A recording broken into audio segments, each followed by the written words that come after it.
In this comprehensive video guide, we'll introduce you to managing properties within your website's admin area. Properties play a crucial role in product organization and presentation, and understanding how to effectively manage them is essential. Let's dive in. Begin by logging into your website's admin area. This is where you'll gain full control over your product properties. Once logged in, navigate to the Products Catalog and Properties tabs. Within the Properties tab, you have the ability to add new property categories, as well as edit or delete existing ones. Property categories help organize and classify your product attributes. When adding or editing a property category, you have several important options to consider. Choose whether the property category name should be the same across all languages or unique for each language. Provide an optional description to clarify the purpose of the property category. To set individual properties, simply double-click on the desired property category. This is where the real customization happens. Decide if the property should have the same name in all languages or a unique name for each language. Specify the type of property, such as text, number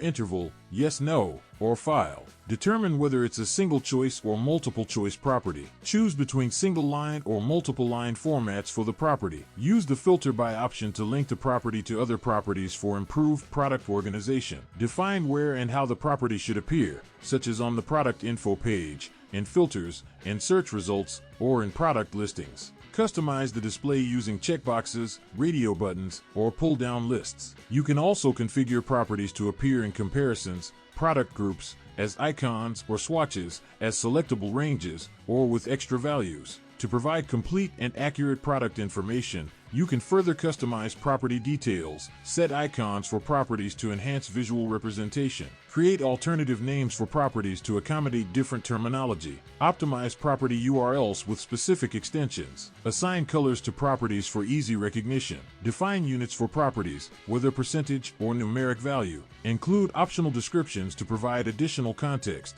To ensure accurate product information, configure property values, define possible and alternative values. Customize SEO page names for property values. Use maps, prefixes, and postfixes for further property value customization. Assign colors and icons to property values. Easily edit existing property values, add new ones, or remove outdated values as needed. By following these steps, you'll have a firm grasp of property management within your admin area. This knowledge will empower you to effectively organize and present product attributes, enhancing the overall shopping experience for your customers. Thanks for watching, and stay tuned for more valuable guides.